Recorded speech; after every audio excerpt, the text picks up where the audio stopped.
So, I have a new crumb horn to continue my in-progress trilogy of crumb horns that no one asked for.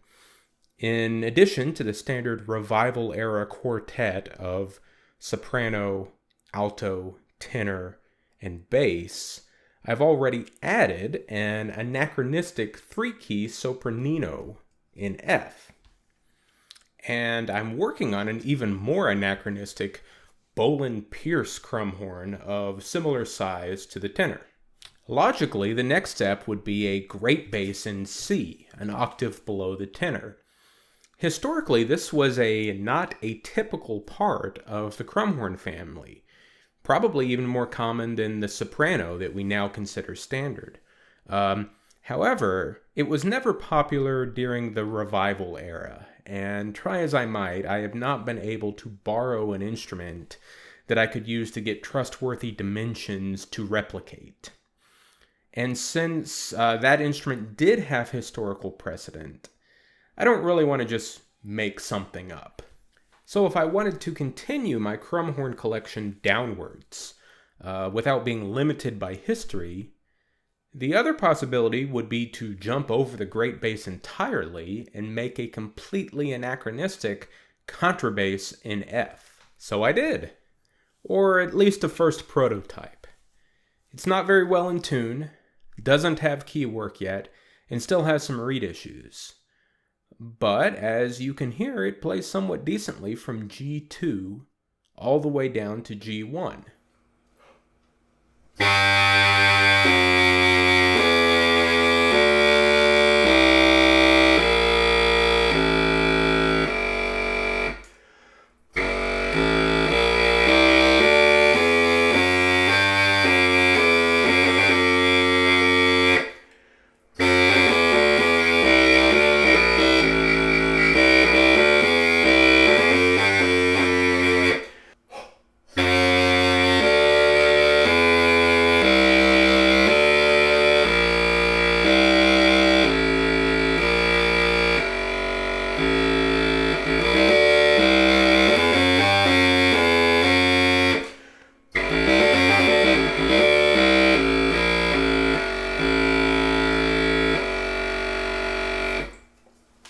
Eventually, it will have a low F key for the right pinky,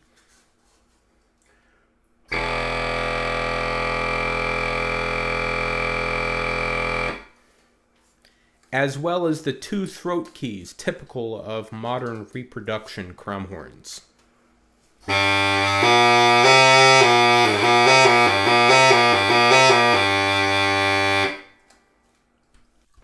Additionally, this will be an extended instrument, meaning it will have one additional low key. By default, this key will produce an E1, the same note as the string bass's low E string.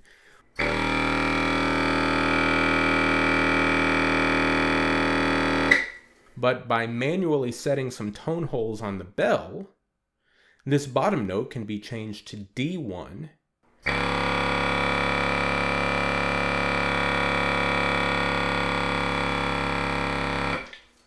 or all the way down to C1, the contrabassoon's low C.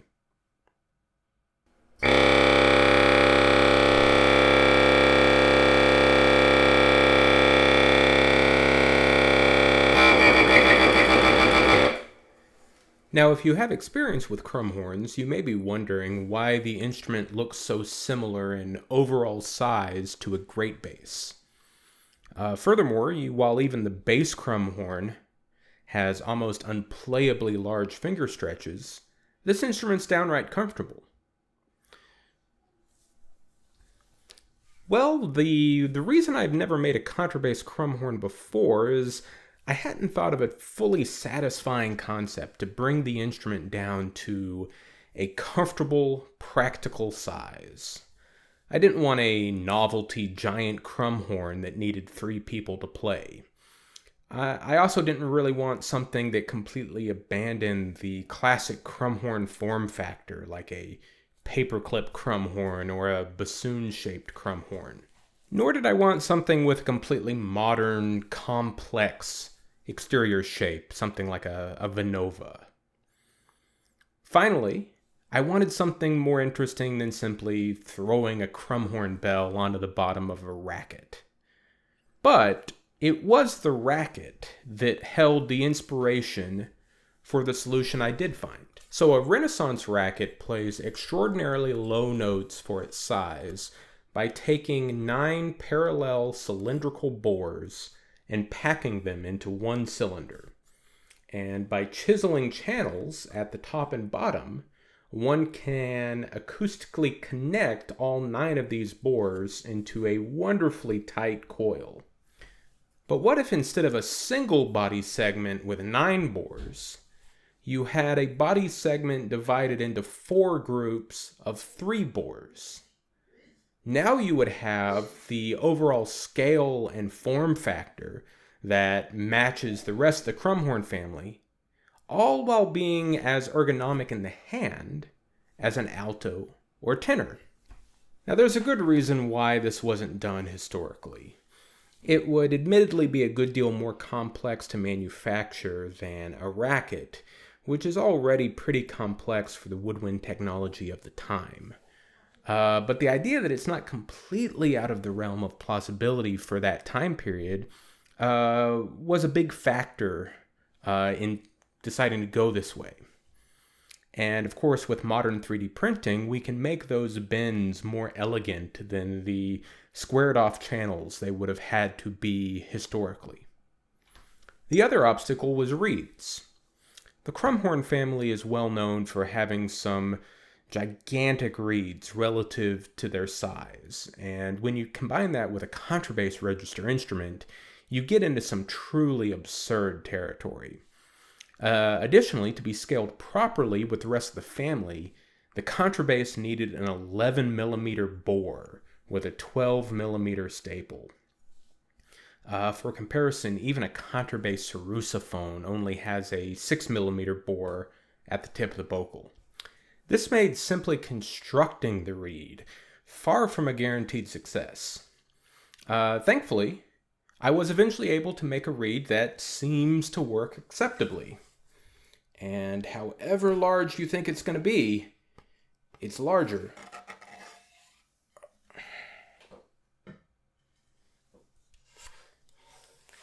And ideally, I'd like to make it even wider. But this is literally just a full piece of unshaped contraforte cane folded in half. It's really hard to get gouged cane any wider than this. I have a few pieces that I've set aside for the subcontrabassoon, but now that I have a broad idea of how to construct these reeds, I may transfer one piece over to the contrabass crumhorn to try. Overall, I'm very happy with the first prototype. As a contrabassoonist, being able to play such low notes with only fingers rather than relatively clunky keys is a real treat.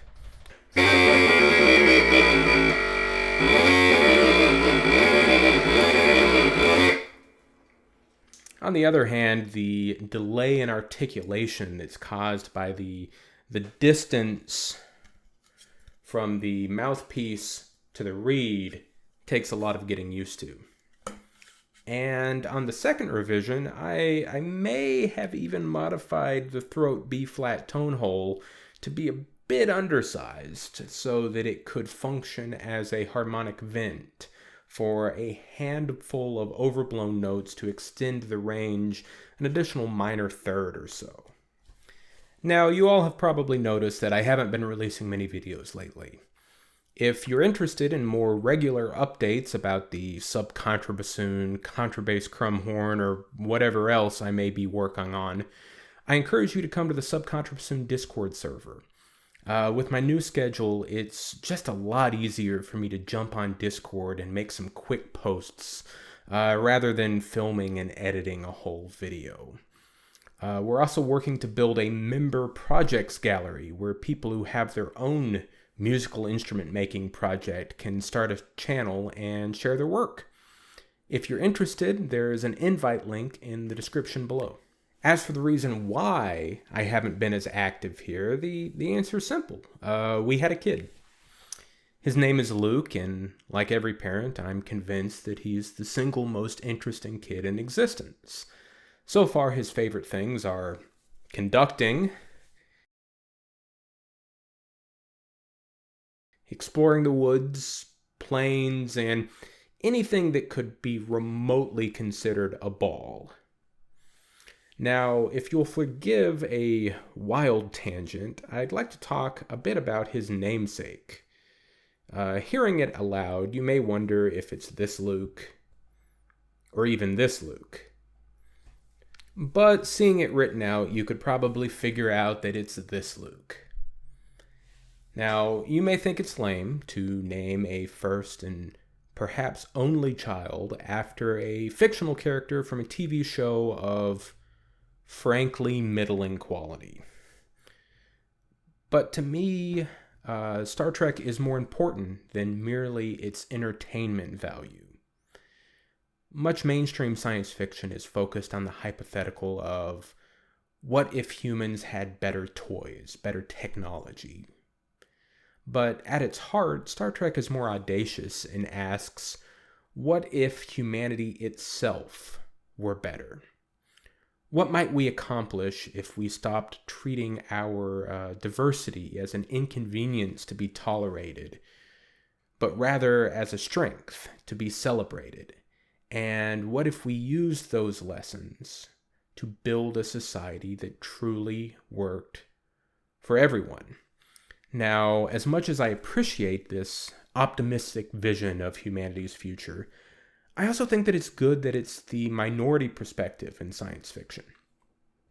If this were the fictional default, that might suggest that this future is inevitable.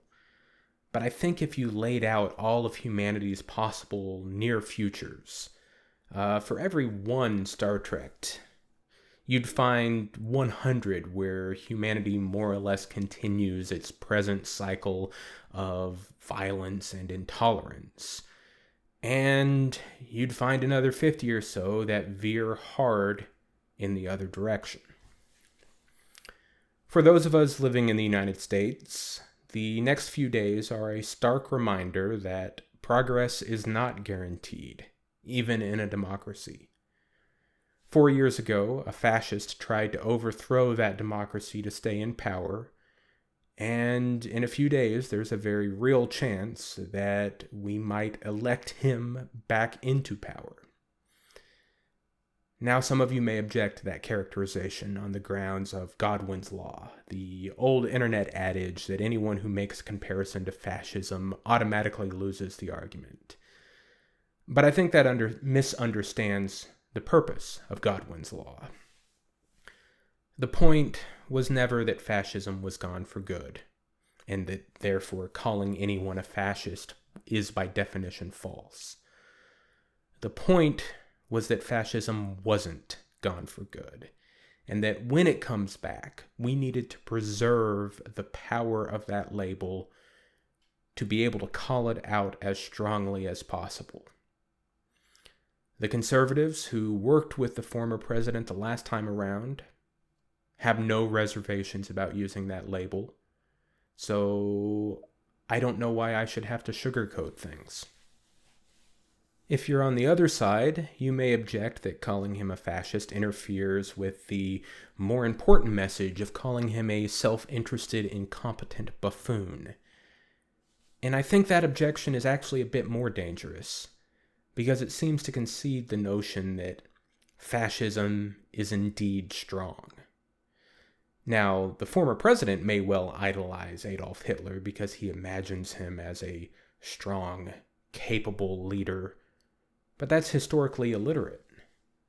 Hitler succeeded only in causing pain and death. Yes, to the people he considered his enemies, but also to people who thought themselves his allies and constituents. His story ended not with success, but with him cowering in a bunker after bringing utter ruin and devastation to the country he claimed to be fighting for. Because at the end of the day, weakness and ignorance are not just compatible with fascism, they're a prerequisite for it. Donald Trump is a fascist, and he is incompetent. And that combination makes him more dangerous, not less. So, if you're in the US, I hope you'll join me this coming Tuesday in voting for Kamala Harris. If you're ideologically conservative, I understand that this will be a harder vote for you than it is for me. But remember that Donald Trump does not have allies or constituents. He only has tools.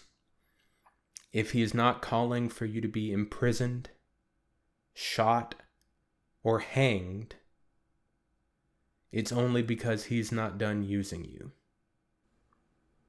And if you're ideologically progressive but are considering staying home because you disagree with Kamala Harris on one policy or another, I would encourage you to think of this less as a vote for one person, but rather as a vote to preserve the democratic process without which any of the positive changes we rightfully demand will not be possible in our lifetimes. The final question you may have is, why am I making this long, completely unasked for endorsement in a video ostensibly about the contrabass crumhorn? Why not just stick to double read things and leave politics out of it? And maybe in the past that's exactly what I would have done. After all, why risk losing 1,000+ subscribers on the possibility of maybe swaying a single voter? But that calculus feels different now that I have a kid.